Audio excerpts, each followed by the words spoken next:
Olá, pessoal, bem-vindos a mais um programa Fé e Ciência, aqui na IPP TV.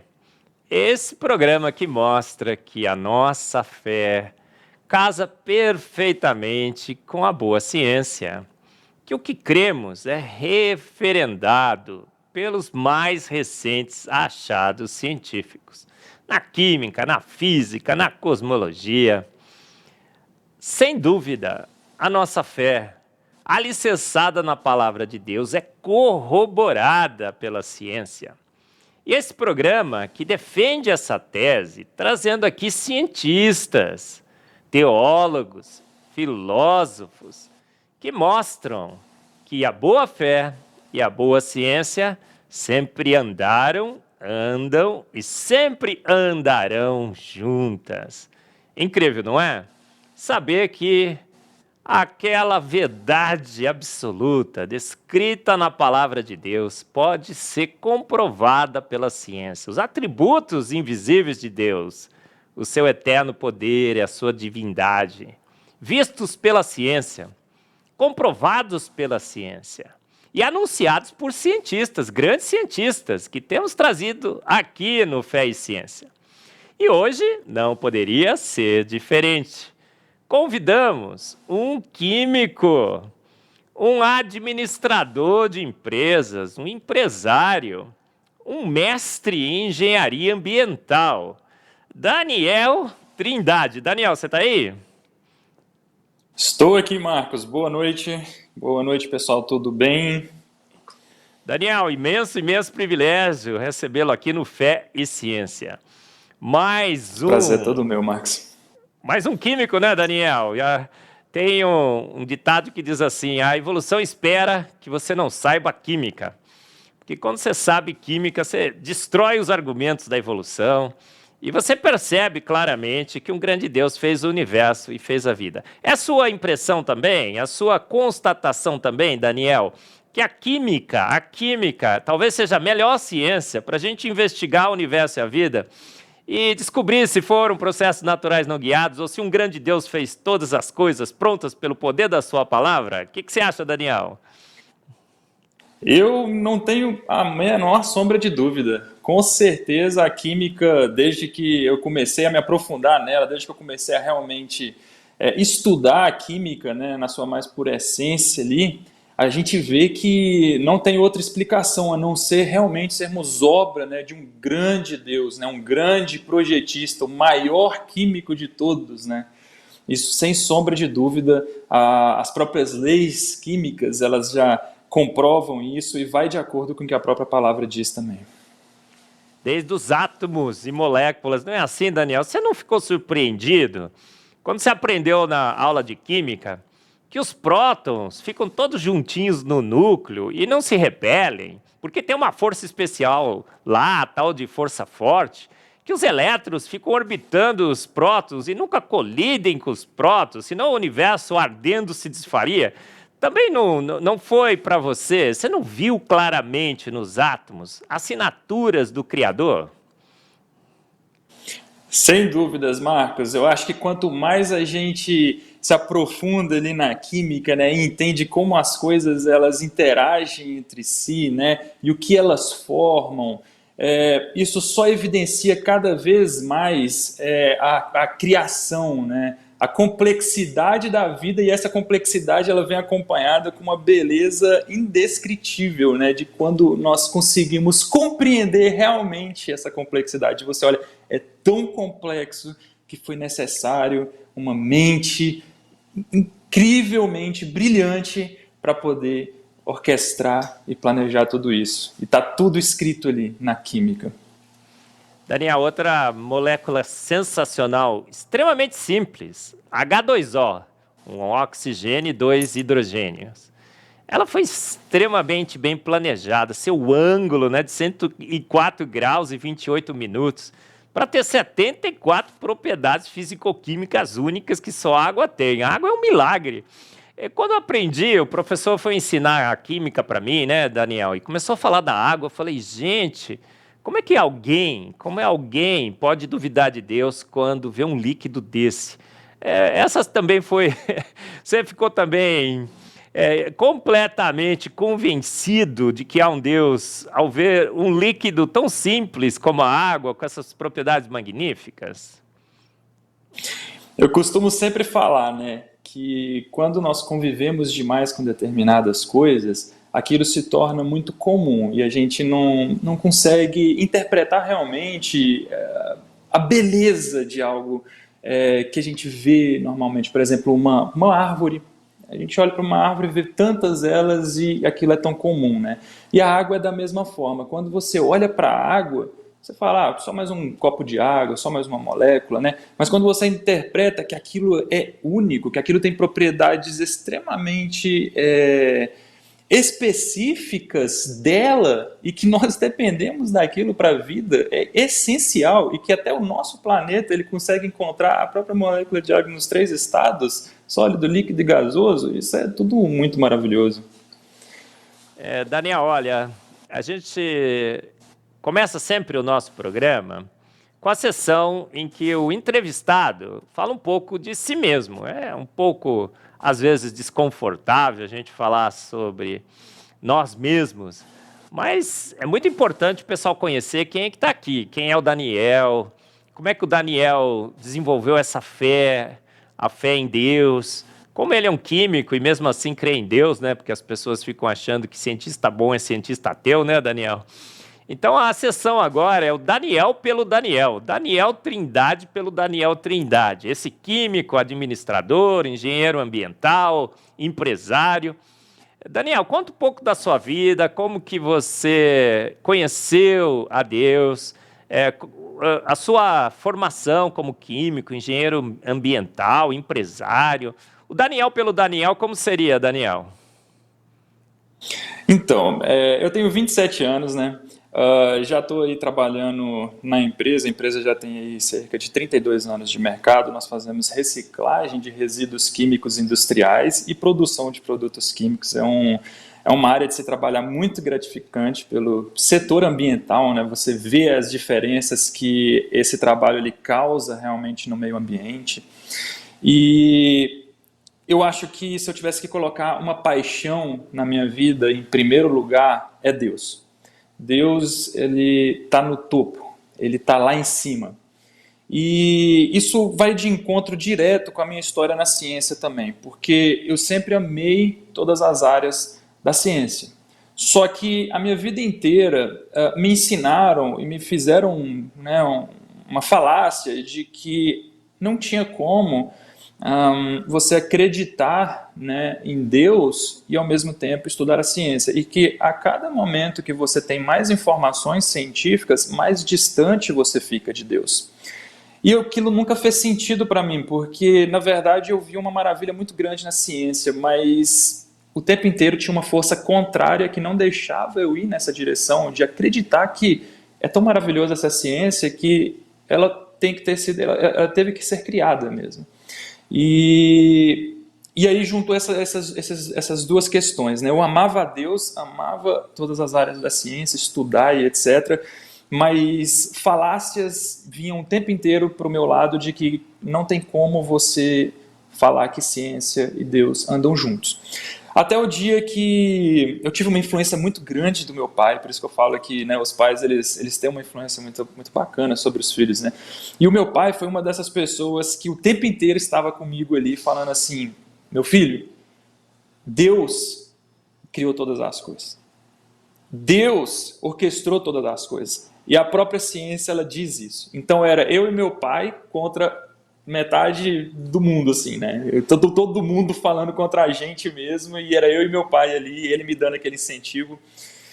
E aí eu comecei realmente a estudar sobre isso. E algumas coisas começaram a me assustar, como por exemplo, eu vi que, eu não estava nem na faculdade nessa época, mas eu vi que tinham estudos que tinham sido feitos, que falavam que 2/3, né, dos universitários, né, dos alunos, quando saíam do ensino médio e entravam para a universidade, eles abandonavam a sua fé. E eu falei, meu Deus, será que eu vou ser um desses 2/3, né? Cerca aí, em 10, cerca de 7, né? abandonam a sua fé, e aí eu ficava preocupado com aquilo, né? Porque esses próprios artigos falavam que o motivo era acesso a novas informações. Eu falava assim, gente, será que essas novas informações evidenciam que Deus não existe? Só que eu resolvi entrar nesse mundo sem partir de pressuposto nenhum. E aí foi quando eu olhei para a fé e para a ciência, comecei a estudar a ciência, na mais pura essência dela mesmo, sem partir de um pressuposto, sem já estar tendencioso a Deus ou tendencioso a Darwin. E falei, vamos ver onde que isso aqui vai me levar. E aí eu comecei a ver que realmente as coisas eram muito complexas. E isso eu fui enxergar muito mais claro na universidade. E é onde você entra aquela famosa frase de Louis Pasteur, né, aquele grande químico que fez o processo de pasteurização, né, nosso leite pasteurizado, etc. Ele fala, pouca ciência nos afasta de Deus e muita ciência nos aproxima de Deus. Então, quando você estuda e deixa só aquilo entrar na sua cabeça ali, não questiona, não tem uma visão crítica e deixa aquilo ser verdade, você realmente se afasta de Deus e vira um desses 2/3 que abandonam a sua fé. Mas quando você se aprofunda na ciência e resolve realmente questionar aquilo e falar, gente, por que todo mundo fala que isso aqui é acidental, sendo que é tão complexo que não importa o tempo que você tenha e a aleatoriedade que você tenha, isso nunca vai acontecer de uma maneira espontânea. E você vê isso através da própria química. Então, assim, quando isso começou a fazer sentido na minha vida, eu falei, gente, eu preciso levantar essa bandeira, porque a minha vida inteira as pessoas foram contra mim. E foi onde eu comecei, eu mesmo, eu quis levantar essa bandeira, conheci o pessoal do TDI e comecei a pesquisar muito sobre a teoria do design inteligente, sobre ciência e fé, e fui vendo diversas pregações, diversas palestras, e falei, eu preciso fazer alguma coisa a respeito, porque eu vi o grande problema que tinha dentro das universidades, das escolas, etc., que era sempre um lado só da moeda sendo apresentado e o outro sendo atacado. E foi onde eu comecei, né, também a levar algumas palestras, algumas palavras para dentro de algumas universidades, algumas escolas que me convidavam, né, igrejas também, e com o objetivo de jovens, principalmente jovens, não acreditem na primeira informação, questionem e busquem saber. Não acredite também no que eu estou falando aqui, busque você a verdade, mas não tenha tendência a lugar nenhum. E aí foi quando a minha fé explodiu, porque aquela lacuna que tinha ali, que era aquele espaço, né, que falava assim, fé e ciência não conseguem andar junto, quando ela foi preenchida e eu vi, não, ciência e fé andam lado a lado, e Deus, cara, tá ao nosso redor.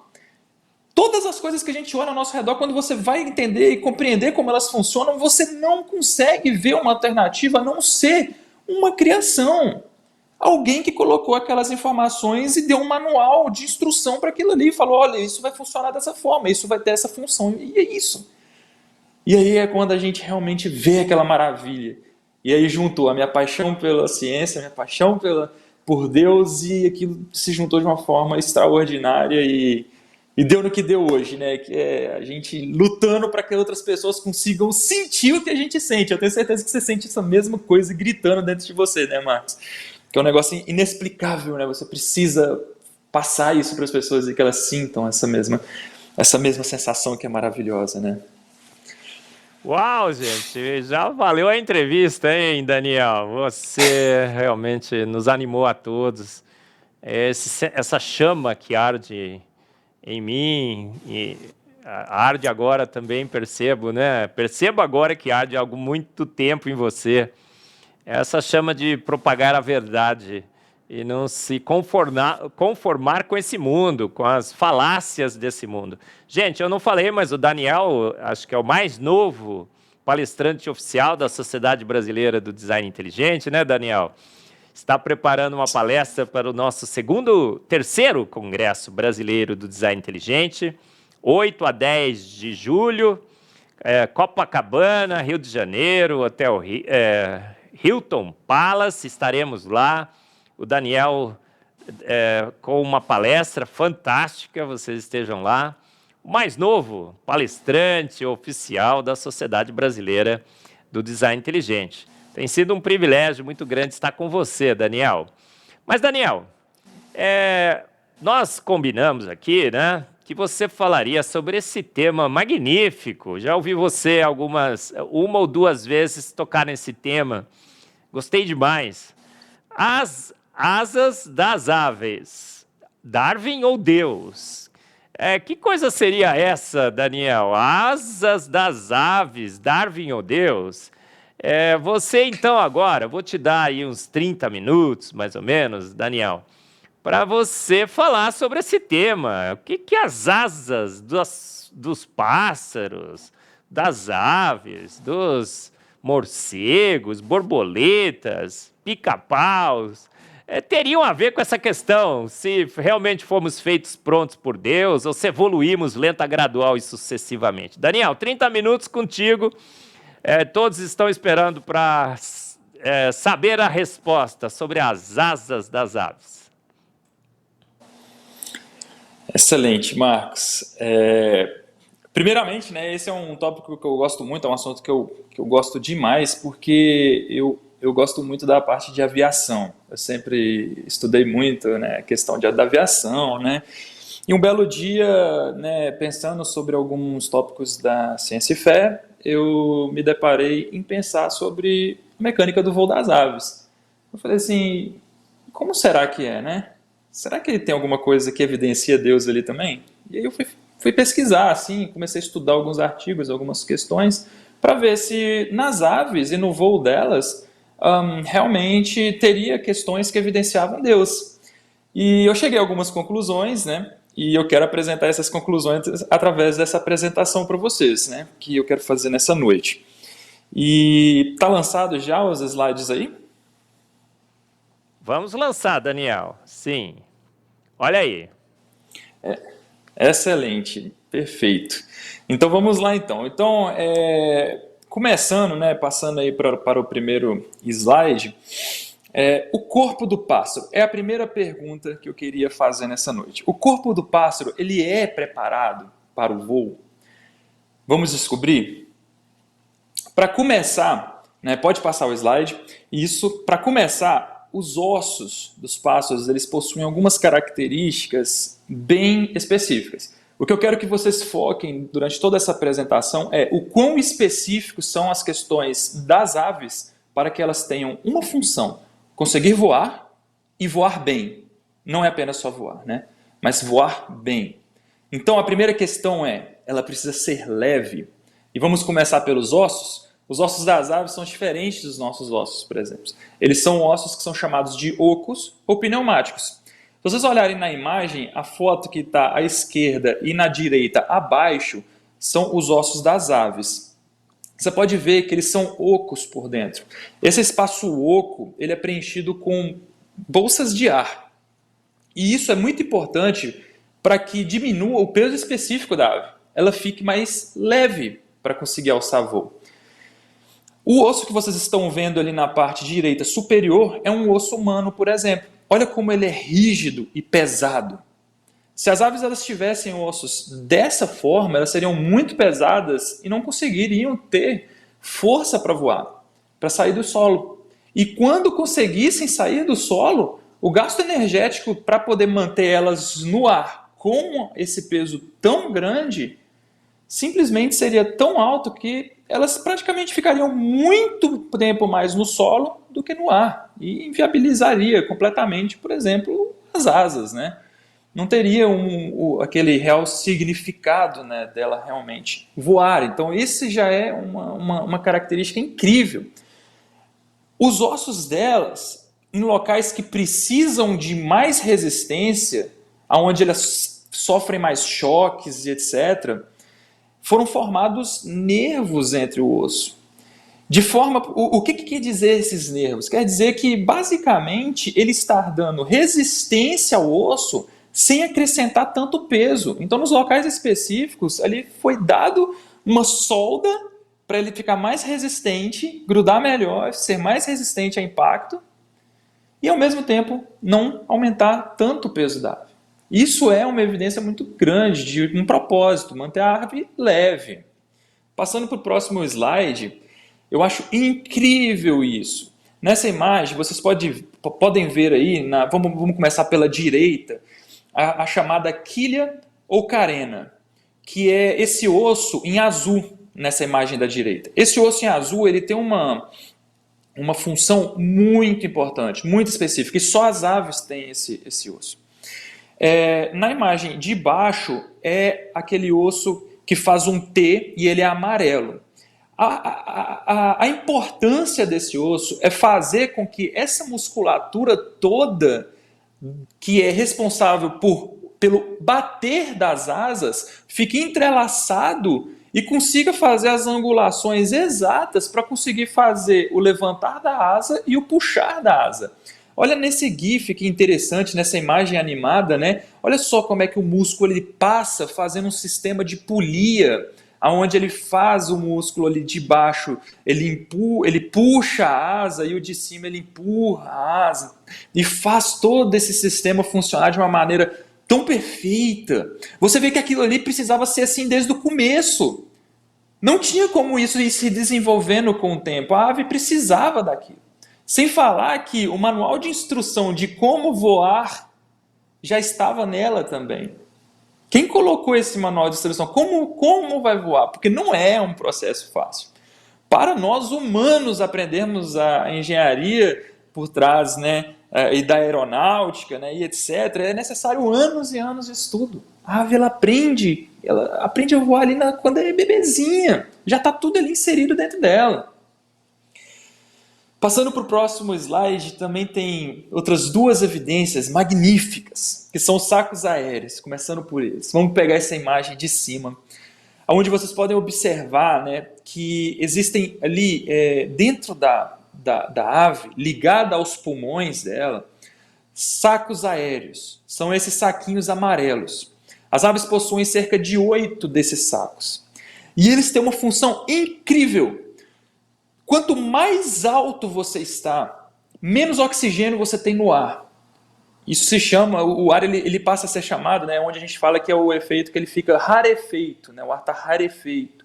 Então ele está com menos concentração de oxigênio, ou seja, vocês já ouviram aquelas notícias de quando jogadores de futebol vão fazer uma competição e eles vão competir em um país, num local, onde o campo do adversário é nas montanhas, e aí o time que vai visitar joga muito mal porque os jogadores cansam muito. É porque eles têm que puxar mais ar e tem menos oxigênio e eles não estão acostumados com aquilo, porque é alto o local. Por isso que os montanhistas, quando vão subir, né, os grandes Alpes, eles têm que usar oxigênio nas costas, né, para poder respirar, para aumentar a concentração de oxigênio. As aves elas têm isso embutida dentro delas. Esses sacos aéreos eles são cheios de oxigênio e eles injetam mais oxigênio, mais ar ali nos pulmões da ave, enquanto ela inspira e expira. Então aquilo ali foi exatamente para uma função. A ave ela precisava de mais oxigênio para voar em altas altitudes. Se ela não tivesse isso, a ave teria não conseguiria, simplesmente não conseguiria voar em altas altitudes. E sabemos que tem aves que voam mais alto do que o Everest, né, que é o maior pico, né, o mais alto pico do mundo. Então, assim, é uma evidência única de que aquilo ali tem uma função e um propósito, injetar mais oxigênio nos pulmões das aves. E ao mesmo tempo vem um bônus, que é ainda diminuir ainda mais o peso específico da ave, com aquele ar todo que tem ali dentro. Um outro exemplo é essa membrana nictitante, que é literalmente como se fosse um limpador de para-brisa das aves. Então, como elas voam na chuva, naquele vento gelado, né, onde passa um pouco até de neve ali, às vezes elas voam, né, quando está nevando, elas têm uma membrana nos olhos que é um escudo, que elas conseguem enxergar através e protege o olho delas. É simplesmente magnífico isso. É feito para que ela consiga voar em tempos chuvosos, tempos gelados e não danifique o olho. Passando para o próximo slide, a gente pode ver o que a gente chama de polegar, né, das aves, né? A lula.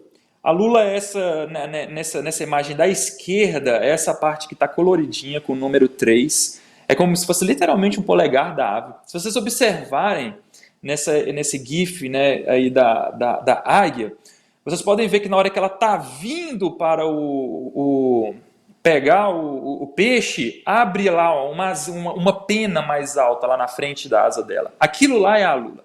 Aquilo é incrível. Ela só abre essas penas, que são chamadas de alula, quando ela precisa fazer voos de baixas velocidades. Isso faz com que a angulação e o vento que passe pela asa da ave gere mais sustentação para ela se manter no ar em velocidades mais baixas. Ou seja, em velocidades mais baixas ela abre essas penas para poder aumentar a sua sustentação, ela conseguir se manter no ar com velocidades mais baixas.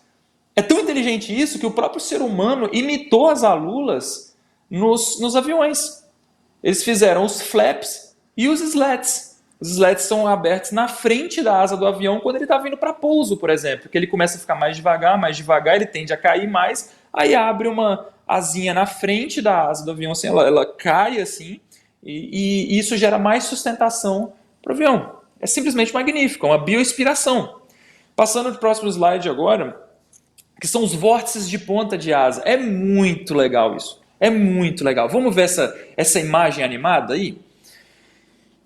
Essa imagem ela mostra exatamente o que são os vórtices de pontas de asa. Quando, né, esse falcão ele passa, né, aí nessa imagem, vocês podem ver que é formado esses vórtices tanto na ponta das asas, né, principais quanto na cauda também. Na ponta de cada cauda você pode ver que é formado um pequeno vórtice ali também. Isso é muito legal, porque as aves elas conseguem aproveitar esse vórtice de uma maneira muito inteligente. Vamos entender no próximo slide, vendo aí então essa imagem que mostra, começando aí pela parte de baixo, tá? Essas duas imagens da parte de baixo. Você pode ver que é como se fossem, pegando primeiro essa imagem da esquerda, é como se fossem dois pássaros um do lado do outro. E a imagem da direita também é a mesma coisa, dois pássaros um do lado do outro. Porém, esse pássaro que está em preto está um pouco atrás do pássaro que está de cinza. Quando é gerado esse vórtice, essas setinhas que vocês estão vendo nesse slide é a direção do vento. Então, para fora da asa, o vento ele sobe. Para dentro da asa, o vento ele desce, ele empurra para baixo. Olha que interessante. As aves elas conseguem interpretar que o vento reage dessa forma, e quando elas vão voar juntas, essas aves que ficam mais atrás, a gente vai entender o que é esse ficar mais atrás na próxima imagem, mas vamos manter por aqui só um instante, aumentar a sustentação delas naquele ponto, porque vai ter um vento que vai estar vindo de baixo para cima, vai estar empurrando a ave para cima. Então ela pode aproveitar esse vento de uma maneira significativa, conservando a energia dela. É só ela encaixar ali que ela precisa gastar menos energia, menos esforço para conseguir se manter no ar. Olha que interessante. Ela consegue interpretar até isso. Passando aí para o próximo slide, que é o voo em formação V, é assim que as aves elas voam, principalmente quando estão migrando. Exatamente porque aquela ave que está ali na frente do grupo, ela não tem vórtice nenhum para ajudar ela. Mas todas as outras aves, elas estão pegando o vórtice da ave da frente. Isso é maravilhoso. Olha que inteligência para essas aves aproveitarem essa energia. É simplesmente incrível, incrível. E aí, quando essa ave da frente cansa, ela vai para a última da fila e uma nova ave descansada toma a liderança. Que aí ela fica sem ajuda, né? E dá ajuda para as outras, e as outras vão dando ajuda para as de trás, e as de trás dando para ajuda para as de trás, e assim elas vão preservando e conseguindo descansar e fazendo as suas migrações de longas distâncias, né? E falando em migração, né? É mais um ponto que eu gostaria de falar aqui, né, nessa noite para vocês. Pode passar para o próximo slide, porque é incrível. As aves, né, dando assim uma introdução ao que é a migração, quando as aves elas precisam sair de um local porque ele está começando a ter falta de alimentos por causa da época do ano, e elas vão para um outro local onde elas conseguem ter fartura de alimentos, conseguem reproduzir, e aí ficam meses lá e depois voltam novamente para a área de onde elas saíram. Isso é a migração. Mas como que essas aves elas conseguem se orientar nessas distâncias? Porque muitas vezes elas não voam de cidade para cidade, mas sim de países para países e de continentes para continentes. É muita coisa. Tem gente que não consegue andar dentro de São Paulo por causa sem GPS. As aves elas têm um sistema integrado no cérebro delas de orientação magnífico. E vamos ver qual que é? Passando para o próximo slide, elas se orientam através da capacidade de reconhecer características topográficas. Ou seja, sistemas hidrológicos. O que são sistemas hidrológicos? São rios, costas, né, linhas costeiras continentais, né, praias, manchas florestais, direção dos ventos dominantes e massas de ar com graus de umidade e temperatura. Elas têm sensores de umidade, sensor de temperatura, elas sabem a direção que os ventos estão soprando, interpreta essa questão dos ventos, porque elas sabem que em diferentes locais geográficos você tem correntes de ventos para locais específicos. Elas também conseguem se orientar através do sol durante o dia e da lua e as estrelas durante a noite. Olha só quem ensinou elas a interpretar tudo isso. Como? E até o campo magnético da Terra serve de orientação para elas também. O campo magnético da Terra é invisível. É uma esfera que tem dentro da Terra, de ferro e níquel, que está lá, gera um campo magnético na Terra, e elas conseguem se orientar através desse campo magnético. Isso é maravilhoso. Elas não se perdem no meio do caminho. Quem ensinou para elas tudo isso? Quem ensinou para elas que lá do outro lado ia ter comida? Elas não sabem. Foi alguém que precisou ir lá e colocar isso, ensinar. Passando para o próximo slide, essa imagem é o que nós humanos precisamos para poder nos orientar nos nossos aviões. Isso aí é o cockpit de um avião, e olha o tanto de coisa que eles têm para poder conseguir se orientar. É muita coisa. É uma complexidade tão grande que vocês não imaginam. E as aves, elas estão muito na nossa frente, porque elas têm tudo já integrado nelas. Elas foram feitas para isso. Tudo, cada detalhe, os sensores que ela tem no corpo dela, né, funcionam para isso. E qual que é a espécie mais ousada? Pode passar o slide. A espécie mais ousada se chama andorinha do mar Ártico. Vamos entender um pouquinho dela? Quais são essas questões tão específicas da andorinha do mar Ártico? Eu acho incrível. Olha esses dados, gente. Olha isso. É de deixar qualquer um com a boca aberta. A andorinha do mar Ártico, ela passa simplesmente sua vida toda viajando do Ártico para a Antártica. Ela vai e volta, vai e volta, vai e volta, vai e volta. Elas veem 2 verões por ano e mais luz do dia do que qualquer outra criatura no planeta. Olha só, que interessante. Elas fazem todos os anos uma viagem de ida e volta de mais de 70 mil quilômetros. Todo ano. Em um período de 30 anos, e quando eu falo 30 anos, pessoal, a expectativa de vida dessa ave é de cerca de 32 a 35 anos, tá? Em um período de 30 anos, esse pássaro voou o equivalente de 3 vezes ida e volta até a Lua. Ela não só foi até a Lua 3 vezes, ela foi e voltou. Olha o tanto que ela voa. É incrível. E olha o que é interessante nessa migração dela. Passando para o próximo slide, vocês vão ver que existe aí um globo. E esse globo ele mostra 2 linhas. Uma linha branca, subindo para o Polo Norte, e uma linha em amarelo, descendo para o Polo Sul novamente. Só que essa linha em amarelo, ela divide em 2. Olha que interessante. A linha em amarelo é a migração na primavera. E a em branco é a migração no outono.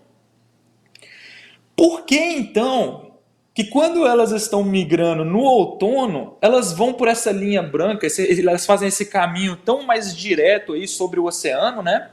E chegam lá? Por que será que elas fazem dessa forma? E quando elas estão voltando na primavera, elas abrem em duas linhas.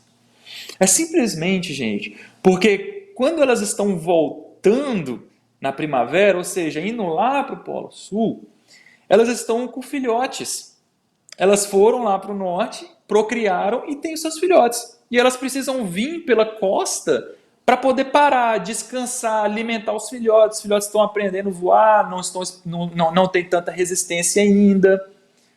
E aí eles vão lá e fazem essa divisão, né? Vão vindo pela costa. Quando eles vão para o norte, eles viajam 2 vezes mais rápido.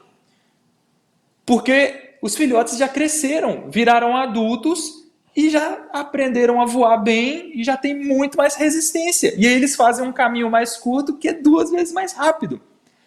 Então eles não só sabem como ir, como voltar, como sabem como ir e voltar por caminhos diferentes.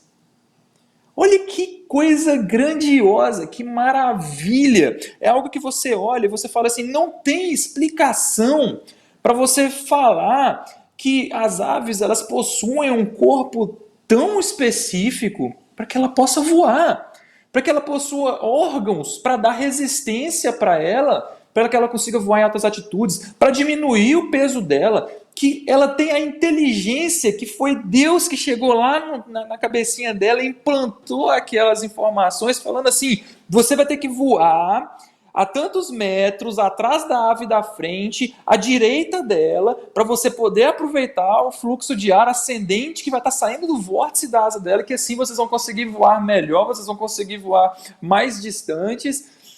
Ao mesmo tempo, elas têm um negócio que é incrível, que não foi citado ali, que elas possuem penas, que são penas iguais bigode de gato. São penas que têm função sensorial. Olha só que coisa linda! Penas que têm uma função sensorial. Eu falo que é igual bigode de gato, porque bigode de gato também tem a sua função sensorial. O cérebro delas é maravilhoso para essa orientação magnética do campo magnético da Terra. É incrível, ela tem uma bússola integrada no cérebro dela.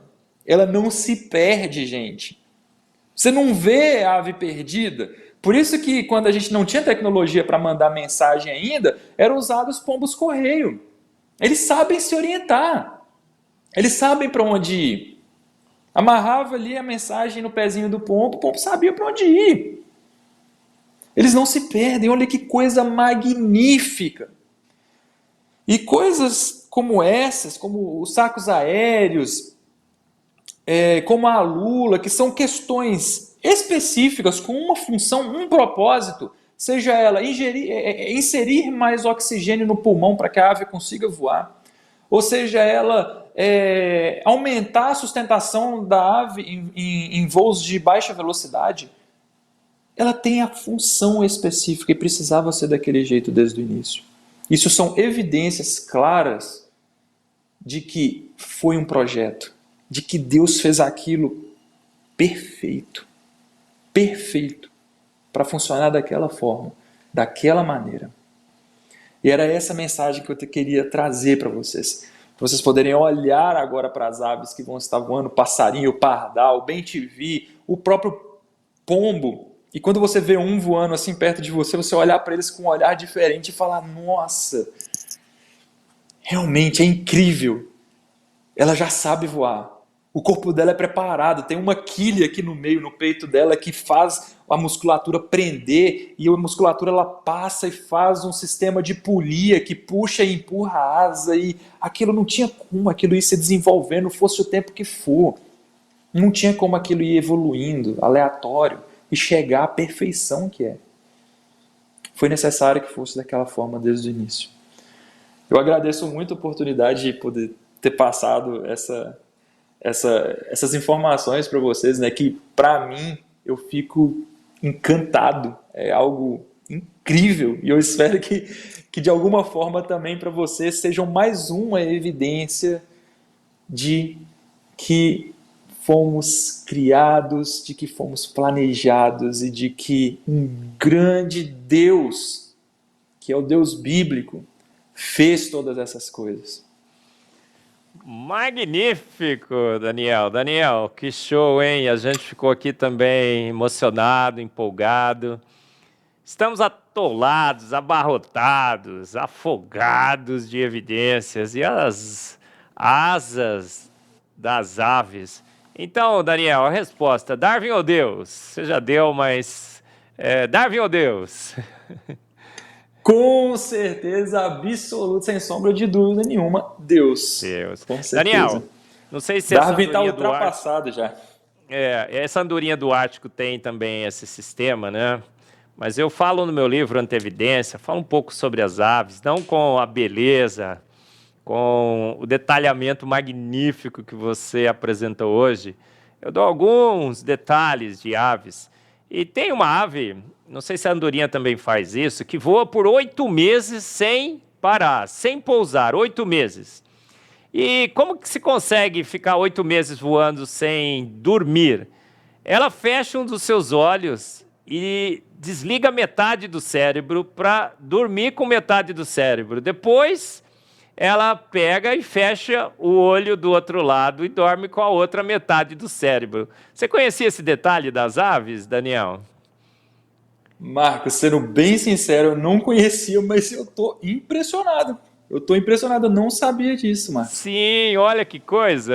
Eu fiquei pensando aqui, né, se o Daniel tinha essa informação, porque eu descobri, né, acidentalmente, lendo um artigo magnífico, Daniel, 8 meses no ar sem pousar, 8 meses no ar sem pousar. Então, o que ela faz? Dorme com a metade, com a outra metade, o seu cérebro está promovendo o voo, ela está esperta. Até brinco, né? Se a gente tivesse essa capacidade, a gente dormia com metade do cérebro e com a outra metade ficava tomando conta para ninguém entrar, não entrar ladrão de noite em casa, tudo, né? Olha que coisa. Mas Deus deu esse privilégio só para as asas. Eu estava lendo também outro dia sobre como as asas enxergam ou se orientam pelo campo magnético. Eu escrevi esse também no livro, a Antevidência. Ela usa um fenômeno de entrelaçamento quântico. Já ouviu falar desse, Daniel? Que organiza os spins, né? Os spins. É coisa magnífica, gente. Isso daí, quem descobriu esse efeito, Daniel, foi Einstein. Ele duvidou que esse efeito existisse, mas depois comprovaram. Ela usa entrelaçamento quântico e ela literalmente vê as linhas do campo magnético da Terra. Um fenômeno. Tem um artigo que mostra essa imagem, né? Eu não sei, tem? Tem um artigo que mostra como seria, como elas visualizam isso através dos olhos dela. É claro que é, né, assim, algo que eles estimam que seja, mas é muito interessante. Ela mostra assim como uma imagem de uma cidade, como se fosse pelos olhos das aves, mostrando claramente assim como elas poderiam enxergar essa orientação magnética. É bem interessante, é muito legal isso. O Daniel, nosso pessoal que está atento, né? O Jô, o Fernando, a Luísa, falaram que tem a imagem aí do pássaro que voa 8 meses. Tem aí, Jô? Coloca, olha, gente. 10 meses. Estão corrigindo aqui a minha informação. Magnífico. Melhor ainda. Já pensou, Daniel? Incrível. É dado demais e evidência demais para fé de menos, não é? A gente crê que Darwin teria feito um negócio desse, lento, gradual e sucessivo. Aquela sua imagem do cockpit é fantástica. Tudo aquilo ali no cérebro da ave é assim, Daniel? Na verdade, no cérebro da ave é muito mais avançado do que aquilo ali. Aquilo ali é o que a gente tem de tecnologia hoje e tentamos chegar, né, ao que as aves fazem. Mas a localização nossa, comparada com a das aves, está muito ultrapassada. As aves são muito mais avançadas. Mesmo com aquilo tudo que você viu, as aves elas ainda assim são muito mais avançadas. Já tem tudo aquilo integrado no cérebro delas e no corpo delas. Eu estava lendo sobre Santos Dumont outro dia, né? Eu sou meio suspeito para falar, mas sou brasileiro e eu acho que o Santos Dumont é que tem todos os créditos para ser o primeiro a voar mesmo, né? Os irmãos White Sim. não tinha foto, a foto veio depois. O Santos Dumont voou com uma plateia lá de mais de 1.000 pessoas e tudo mais. Então nós temos o pioneiro da aviação, o Santos Dumont. Para mim é ele, não sei se para você também. É, Para mim aí, também. aí para você também, né, Daniel? Legal. E aí eles estavam falando assim, os aviões começaram a ser construídos depois de Santos Dumont e tudo mais. Só que à medida que eles foram ficando mais rápidos, o pouso começou a ficar extremamente turbulento. E eles não conseguiam resolver isso. Até que lembraram que, opa, qual é a nossa inspiração? As aves. Foram olhar e a Lula foi a salvação. Foi assim mesmo, Daniel? Foi dessa forma. Eles descobriram várias coisas, né, nas aves, né, que são chamadas de bioinspiradas, né, que são coisas que nos inspiram a fazer tecnologias hoje, mas que nós vemos na natureza, né. Se você pegar, por exemplo, a primeira imagem lá da abertura, né, dos slides mesmo, a capa, aquilo lá é o Martinho pescador, né. Ela fez uma bioinspiração magnífica, mas vamos focar aqui dos pousos, né? Foi sim inspirado na lula e naquelas penas cerradas atrás das aves. Foi onde eles fizeram os chamados flaps e slats. Quem já voou de avião já percebeu que na hora do pouso e na hora da decolagem, esses flaps, né, ali na parte de trás da asa, desce uma nova asa com uma angulação mais para baixo e estende mais ainda a asa do avião. E na frente também a mesma coisa, desce também uma asinha ali na frente, eles ativam lá na frente, desce essa asinha para eles conseguirem terem uma maior sustentação, tanto para decolar, né, em velocidade baixa, quanto também para pousar, que ele tem que vir diminuindo a velocidade para o pouso. Né? Então, sem dúvida nenhuma, eles enxergaram essas questões nas asas, ou seja, na lula e nessas penas específicas que estão ali próximas do corpo da asa, porque as que estão próximas do corpo da asa, né, nessa parte aqui, como se fosse essa parte aqui, né, atrás do bíceps, são um tipo específico de pena, e as que já estão mais aqui nessa parte da asa, né, supondo, já é outro tipo de pena. Então eles se inspiraram tanto nessa aqui, como se fosse a de trás do bíceps aqui, né, perto do corpo da ave, como também nas alulas que são na parte da frente da asa, né. E sim, foi bio-inspirado e não parou só por aí. Tem muitas outras bio-inspirações na aviação. Eu estava olhando outro dia também, né? Depois de assistir um pedacinho de uma palestra sua, Daniel. É um pássaro que é o campeão mundial de velocidade de voo. Eu não lembro o nome dele, mas ele voa a 350 quilômetros por hora. É isso? Você tem a informação do pássaro, da ave mais rápida, né? Ave é geral, né? Da ave mais rápida do mundo?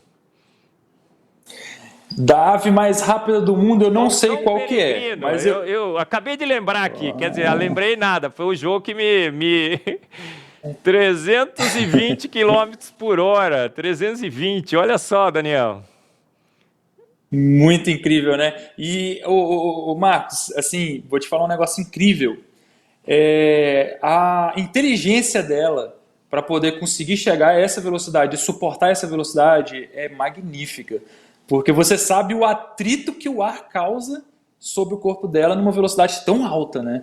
Então, assim, existem vários tipos de atrito. Aqueles vórtices de ponta de asa, por exemplo, é um tipo de atrito, é chamado de atrito induzido.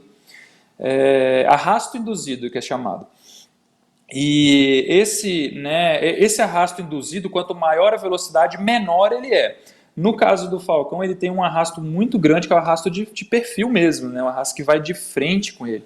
Então você pode ver que quando ele vai pegar altas velocidades, isso se vocês pesquisarem uma imagem rápida aí deles caçando assim, você vai ver que eles jogam a asa para trás, eles se encolhem todinhos assim e diminuem o máximo possível o contato do corpo deles com o ar. Eles ficam fininhos, super aerodinâmicos, para conseguir furar o ar e ter o menor tipo de atrito possível. Sem falar que a própria pena dele tem uma espécie de óleo que faz com que o ar passe e simplesmente flua de uma maneira muito lisa e não fique garrando entre as penas assim e diminuindo a velocidade dele, né? É incrível. É feito para aquilo, Marcos. É feito para aquilo. É feito para aquilo. Você viu a imagem aí, né? Todos viram do Falcão Peregrino, o Jô colocou. Agora ele, ó, olha ele aí preparando, né? Acho que para pegar uma presa. É assim, Daniel? Dá uma olhada. Discute um pouco sobre a aerodinâmica desse pássaro magnífico. Que coisa mais linda do mundo, não é? Sem dúvidas nenhuma, é maravilhoso, magnífico. Essa imagem dá para você ver bem ali, você pode observar nas asas dele, que tem um relevozinho na frente da asa, ali você pode ver as alulas, né? Nessa posição que ela está, eu acredito que ela está indo ou caçar ou pousar, ou seja, nos dois casos ela precisa diminuir a velocidade dela, então por isso que ela está com o peito para trás, né? E ao mesmo tempo que ela está com o peito para trás, você vê que as garras dela estão abertas para frente, porque quando ela está voando em velocidade, esses pezinhos dela e as garrinhas entram tudo para dentro das penas, assim. Foi onde a gente se inspirou também, né? Para os trem de pouso retrátil, né? E aí ela joga as perninhas para dentro.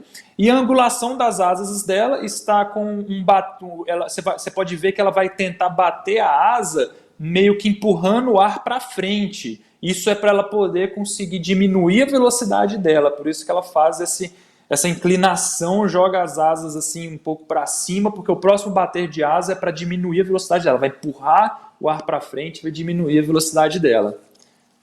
Daniel, e ela faz um curso, né, para fazer tudo isso, né? Acho que ela fica uns 3, 4 anos na graduação, depois ela faz mestrado, depois ela faz doutorado, depois ela faz pós-doutorado, para poder fazer tudo isso. É mais ou menos por volta de por aí, não é, Daniel? Teria que ser, né, Marcos? Porque com tanta complexidade assim, até você entender, você ser especialista em física, física de fluidos e física aeronáutica, né, engenharia, entender tudo isso, dedica um bom tempo aí, né? Mas não, né? As aves é diferente. Olha essa imagem é incrível. Era essa que eu queria que vocês achassem. Tem ela numa das minhas palestras. Olha como ela fica aerodinâmica, gente. Ela se encolhe toda. Parece aquele avião, né, que os Estados Unidos criou, não foi, Daniel? Aquele que o pessoal olha para cima e fala que é uma asa voadora, né? Olha Exatamente. a inspiração, Tem né? um avião que é dessa forma. Magnífico, olha que bicho magnífico, sensacional. Daniel, as patinhas dela ali, ó, retrátil. Incrível. O óleo, né? Eu estava lendo sobre isso também. Acho que estou escrevendo agora na segunda edição do Antevidência, inspirado por você, viu, Daniel? Você que é culpado. Está me dando o trabalho que eu estou escrevendo. O óleo, na realidade, é produzido por uma glândula, né? Ele pega com o bico e percebe que está precisando lubrificar e ele lubrifica suas penas. Já viu um negócio desse? Como é que o pássaro aprendeu a lubrificar a pena? E a glândula, como é que apareceu a glândula? Se não tivesse a glândula para lubrificar, não funcionava. Se não tivesse o bico para pegar o óleo, não funcionava. E se o pássaro não fosse inteligente o suficiente, também não funcionava. É um tudo ou nada, não é? Sem dúvida nenhuma. É aquela velha história, né, Marcos? A ave vai falar assim, eu preciso... Ela tem essa inteligência. Tem essa inteligência, né? Eu quero aqui... que gostaria de ter um óleo que fizesse as minhas penas terem menos atrito com o ar, né? E aí surge uma glândula que começa a produzir esse óleo específico, né, que vai ter essa função. E ela sabe como usar. Não tem como. Tem que ser sido planejado. Tem a função, ela tem que saber usar, a glândula tem que produzir os elementos químicos perfeitos do jeito certo e tem aquela função. Tem que ser daquele jeito. Pode ser um óleo que também não funcione. Mas, comparando uma ave com um avião, olha, avião, exércitos de engenheiros e tudo mais, para construir e tudo mais. E olha só, um exército de engenheiros extremamente inteligentes copiaram o quê, Daniel? Dá uma olhada, essa comparação aí. Incrível, gente. Vocês conseguiram pegar as imagens perfeitas. Tá de parabéns essa equipe aí, viu? Incrível. Equipe de profissional que temos aqui na IPP-TV, Daniel. Profissionais, olha aí. Comenta essa imagem. É perfeito. Esse aí, existem 2 aviões, né, que tem esse formato da Força Aérea Americana, né, aí na imagem de baixo vocês podem ver. Um deles é bem grande, o outro deles é menor. Um deles é um bombardeiro, o outro deles já é um caça, né? Mas os dois são chamados de asas voadoras, né? E eles são inspirados, né? Olha só essa aerodinâmica deles, é inspirada para serem velozes, imperceptíveis, né? Então toda essa estrutura dele também é para os radares não pegar e etc. E eles se inspiraram muito, né, nesse pássaro que, quando ele precisa aumentar a sua velocidade, ele fica nesse formato. Ele consegue a sustentação dele, menos atrito, e tem esse formato. E olha, para não falar que não falamos dos olhos das águias, não é, Daniel? Como é que é, por exemplo, a gente fala assim, olho de águia, que aquele cara tem um olho de águia. As águias enxergam bem, Daniel? Marcos, é incrível. Olha só como é perfeito. As aves que elas têm os olhos nas laterais, elas conseguem ter uma visão de aproximadamente 300 a 330 graus. São, por exemplo, os periquitos, né? E aí elas possuem aqueles olhos nas laterais, e eles conseguem ver amplamente, né? Agora você tem as aves que são predadoras, como por exemplo as corujas, as águias, né? Elas têm olhos na frente. Esses olhos delas possuem uma lente específica que é como se fosse uma lente de aproximação. Ela consegue enxergar peixes dentro da água, ela consegue enxergar lá da altitude que ela está, ela enxerga pequenos animais, cobra, coelho, as corujas mesmo, insetos também, né? E é feito os olhos dela para isso, para conseguir focalizar. É um olho diferente, com nervos, os nervos que lançam as informações, né, para o cérebro ali, que o olho capta, manda pelo nervo até chegar no cérebro, o cérebro receber as informações e tomar as decisões, né, jogar para o corpo dela o que ela deve fazer, são curtíssimos, para elas terem agilidade mesmo, para elas terem resposta rápida. São nervos ultra curtos, é incrível, é incrível. Daniel, a gente está chegando no final, uma pena, passou super rápido, o papo está super mega legal. Olha, e nem falamos dos ovos das aves. Eu falo no Fomos Planejados sobre o ovo de galinha. Aqueles 21 dias que o pintinho fica ali, né? Tudo perfuradinho, entra oxigênio, sai CO2 pelos furinhos. O ovo é o alimento perfeito, na quantidade certa, porque quando nasce, acabou o alimento, tá o pintinho lá. A galinha vira o ovo, né? Ela bica o ovo. Tem um biquinho especial para ele quebrar o ovo para sair. É engenharia na sua suprema excelência. E é louco o que não entende que Deus fez. Você não acha loucura? A Bíblia fala isso, né? É louco quem não crê em Deus, quem não vê nas evidências que se apresentou, sinais claros de que disse o Nécio no seu coração, não há Deus. Disse o Pirula no seu blog, não há Deus, foi a evolução que fez, não foi, gente? A gente tá lendo, a garotada tá assistindo o Pirula e tá indo atrás. Disse o Nécio no seu coração, Pirula. Desculpa aí, Pirula, mas disse o Nécio no seu coração. Isso foi feito pela evolução, foi Darwin, foi Deus, não foi, Daniel? Daniel, as suas considerações Sem finais. dúvidas. A gente tá com 2 minutinhos.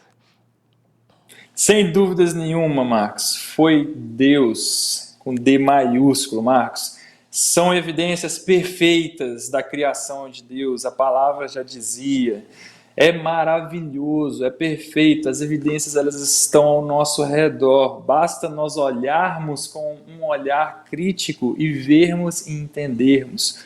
Nós somos indesculpáveis por isso, né, Marcos? Porque todas essas evidências, elas estão ao nosso redor, mas ainda assim, infelizmente, nós temos algumas pessoas que recusam a enxergar um Criador de todas as coisas. Agora, o porquê, eu considero, né, eu aprendi essa frase até com você, o Marcos, numa das suas palestras eu vi, eu falei, cara, isso é muito interessante, porque falta-me fé para ser ateu. Eu acho que uma pessoa hoje, para ser ateu mesmo, ela tem que ter muito mais fé do que a gente, sabe? Porque não tem como.